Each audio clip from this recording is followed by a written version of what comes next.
We've all heard the saying, a picture is worth 1,000 words. Now, if that's the case, the more than 600,000 images stored at the Montana Historical Society can speak upwards of 600 million words about our past. Tonight, MTN's Melissa Jensen takes us inside the photo archives to learn more about two new collections.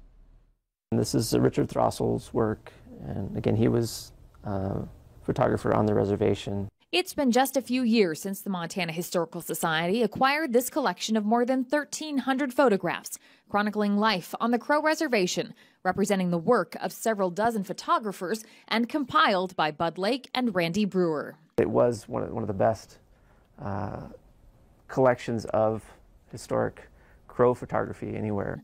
The Lake and Brewer collection is one of many housed in the photo archives of the Historical Society. Senior photograph archivist Jeff Malcomson says photos are an important part of chronicling history. It's a direct link to the past. It's an image that captures what actually happened, what actually was happening at a moment, or captures somebody's face, how they looked, what they looked like, their clothing. So you can learn a lot from looking at photographs. Recently, the descendants of photographer Fred Miller donated his work to the archives. Much of Miller's work had been spread across the globe after being sold at auction following his death in the 1930s. Some glass negatives were destroyed in a flood. But still a great portrait. Miller worked as a clerk on the Crow Reservation for about a dozen years. His Crow name was Box Potapesh, which means high kicker. He taught everybody he knew football.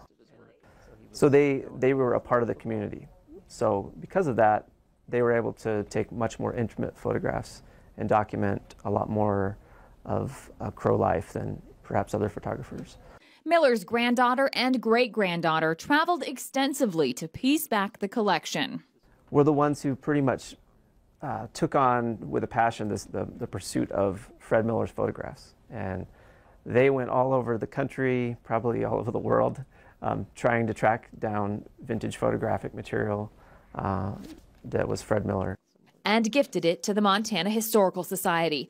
Eventually, the collection will join the more than 600,000 images available for the public to explore once the Photo Archives Department finishes its work processing and cataloging the collection. In Helena, Melissa Jensen, MTN News.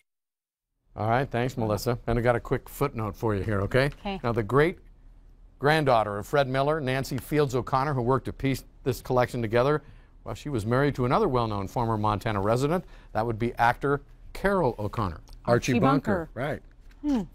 What do you know?